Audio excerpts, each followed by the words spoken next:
ए गछटाको एमिति कला ताई तू मुझे गछटाको देखिବାକୁ ଆସିଛି ଆଉ ଆ ଫଳ ବି ଖାଇବାକୁ ଇଚ୍ଛା ହେଉଛି।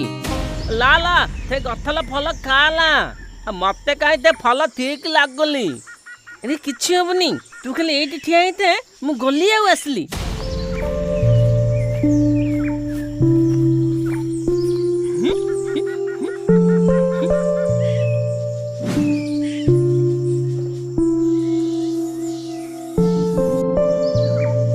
अरे गिंडू भारी सुआदी आइछि रे चीनी ठू भी बेसी मिठा आइछि आउरी जाउछि खेबी आउ।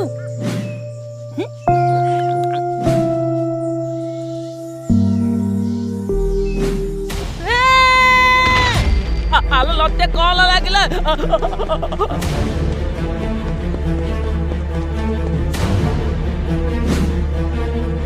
ए नटियाटा ना सब बेले एमिति कला किते बढ़िया जागा है जी याको खाली फळ चोरी करबा देखा जाउची।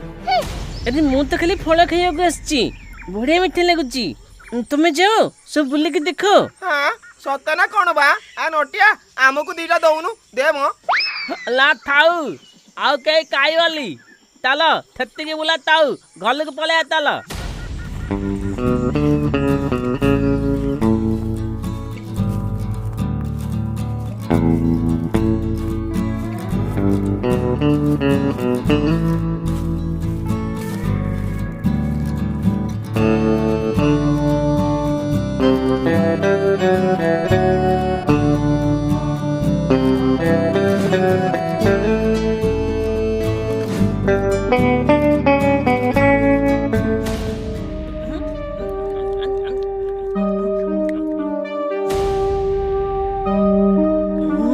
भूख लगुची जाऊची भूगन पी देबी।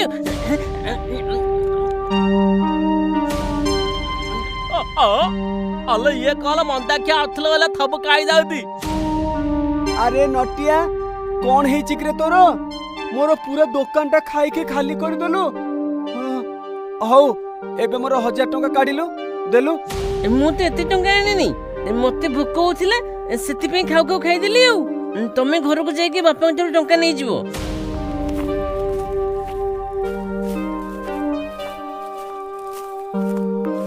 इरा बाच्चा अरे गेंडू लागुची ए नटिया देहरे गोटे खाइबा भूत पसी जाईची। अरे देखुनु गोटे थररे केमिति सबु बोरा भुगुनी खाई देला। हां आले भूता भूता किथि नुआले थे गथला फल खाइला पला तू नतिया एमिति आउती।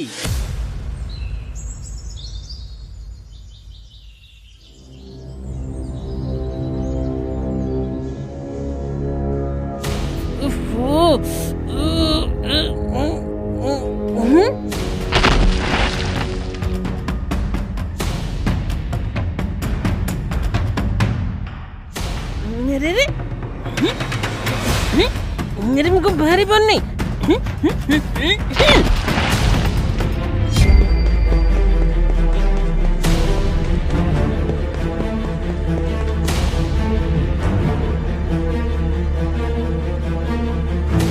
ए बो देखलु सकाळ कोन सब होची मु बसी बसी खटिटा भांगी गले आ ये कबट दे के मु जाई पर नथली बोली कबट को ऊपर देली मते भूख लागलानी कोन खाइयो को दिलु। बाबा भाई एमिति कोन देखा जाउची मते भारी डर लागुची। अरे खुशी तू मते देखि के डर चुकण पई मु पर तो भाई हां हम खुशी सुने बोणी। अरे नटिया तोर कोन हैला तोर एमिति रूप केमिति हैला। नटू नटू तोर एक अवस्था आ तू एमिति असुर को भलिया कोन पे देखा जाउचू आ एत बड़ केमिति हे गेलु। बापे बो मोर कोन हैले मु एमिति कोन देखा जाउची मु एते बड़ केमिति हे गेली।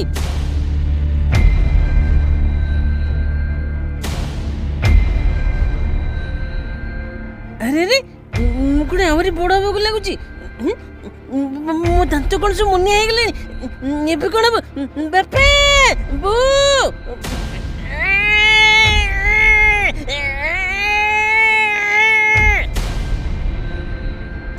पळे चलो ए केड़ा बड़ा भूत रे ये भगवान ए बचाओ रे ये भगवान ए पळाओ रे भगवान माधव रे ये कितना बड़ा भूत गिरे।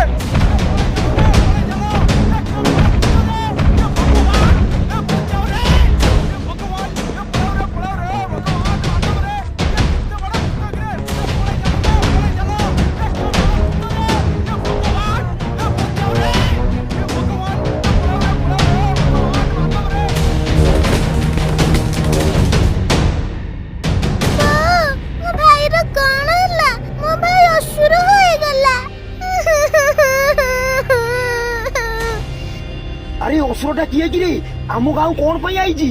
अरे भाई ए भाई अरे एटा असुर नुह मो पुओ नटू कौन है तार के जानी मु किछि बुझी पारुनी ए भगवान ए सब गथल फल खाई के एति काका अरे की फल को गछ बड़ बापा काली आमे जंगल बुलिबा को जाइतिलु सेठी नटिया भाई गोटे गछरा फल खाइतिला ता परठौ तो नटिया भाई एमिति खाली खाई चालुची आ हे प्रभु एबे मु कोन करबी मो पुओ को केमिति बंचेबी मते किछि बुद्धि बात देखा जाउनी रे जटिया तो पुआ को तू परे बचाइबु रे एबे ताठू ये गाँ लोक को बचा से जदि एमिति खाइब ताले गाँरु सब सरी जीव आउ आमे कोन छेनाटा खाइबु हां अरे चोटिया ताकू जेते शीघ्र पारछो गाँव बाहर कर दियो नले 2 दिन भीतर गाँ को पूरा मोसानी कर दबो से। देख डम्बरू तू बेसी कथा कहूचु से मो पुओ को असुर नुह मु ताको कुआडे जीवाको देबिनी डम्बरू ठीक कथा कहूची नटिया को गाँ छाड़ी जीवाको पड़िबो। तो पुओ पाई आम पिला मानु को आमे केबे भी वकिला मारी परिबुनी। हां हां से गाँ छाड़ी पळौ पळौ पळौ। अरे समझ ठीक कहउछन रे जटिया नहले गार आ केही बचिबे न रे बापा नटिया ए नटिया अरे तू जदि मते सुनी पारछु ताले गाँ छाड़ी के पळा बापा जदि मैं गले एरी समझते खुशी हबा तेल मैं जंगल को पळौची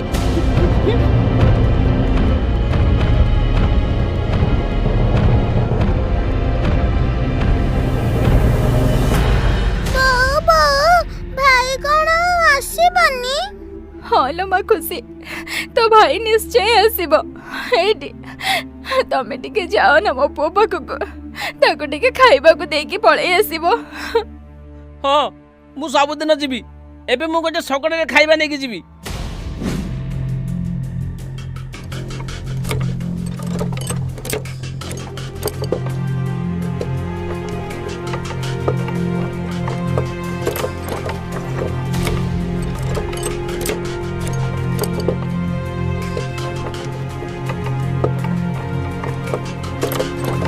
नटिया ने खा तते भूख लागुतियो ने ने खाई दे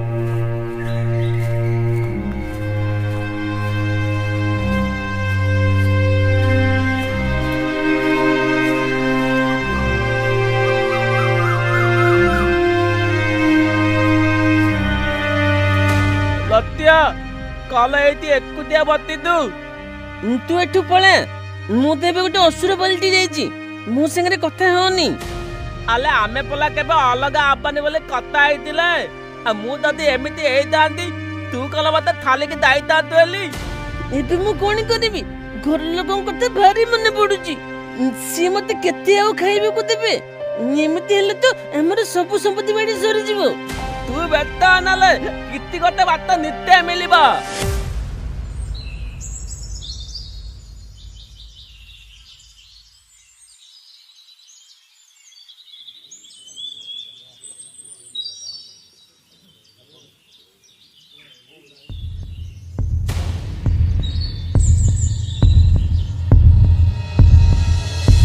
अरे पिला माने तमे सब से दिन जंगल को जाइतिलो ना अच्छा कहलो जो पिलाटा फल खाइतिला से ठीक अछि तो नहीं नहीं नटिया भाई गोटे बड़ असुर हो जाइची ताकू समस्त गाँव तोड़ी देइछंती।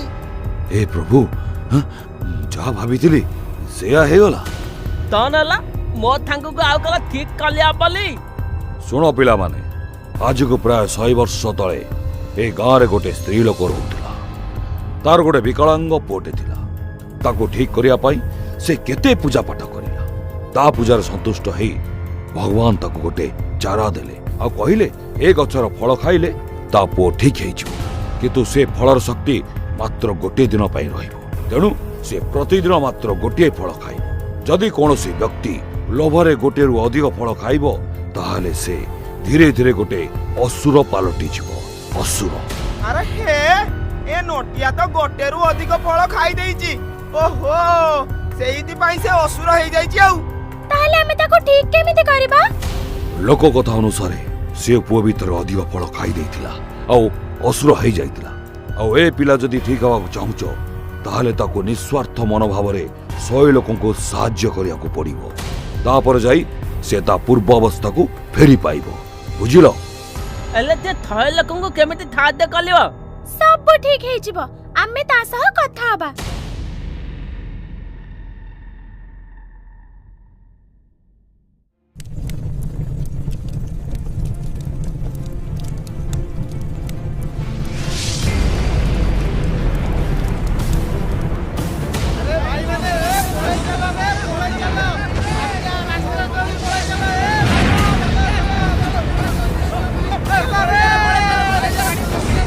আরে কিଏ কোଉଠି ଅଛ ରେ? ସବୁ ଗାଁ ଛାଡି ପଳାଅ।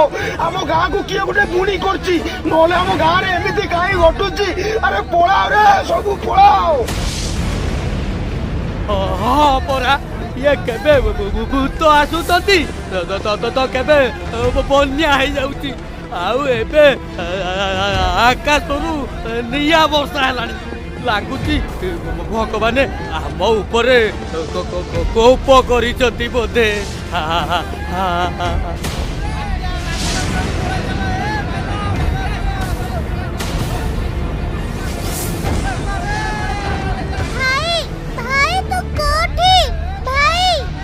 ଏ ମା ତୁ ବାହାରକୁ ଯା ନା, ଏ ଘର ଭିତରେ ରହ।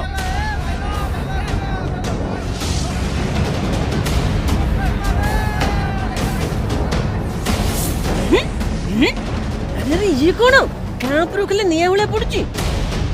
ଏ ଖୁସି ଖୁସି ତୁ ଘର ଭିତରକୁ ପଳା, ନହେଲେ ନିଆଁ ତୋ ଉପରେ ପଡିଯିବ। ଲାଗୁଛି ମୋ କଥା ତାକୁ ଶୁଭୁନି। ଆଉ କଣ କରିବି କଣ କରିବି କଣ କରିବି?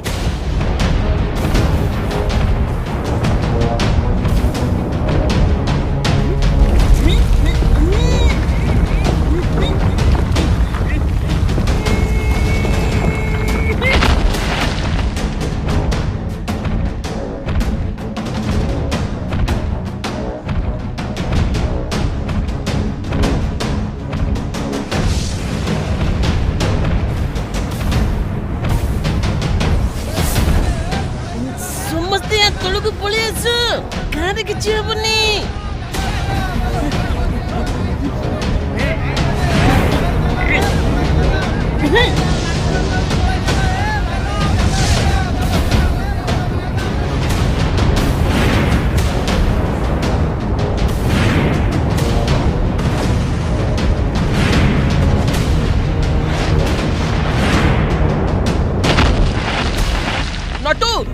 ନଟୁ ନଟୁ ତୋର କଣ ହେଲା?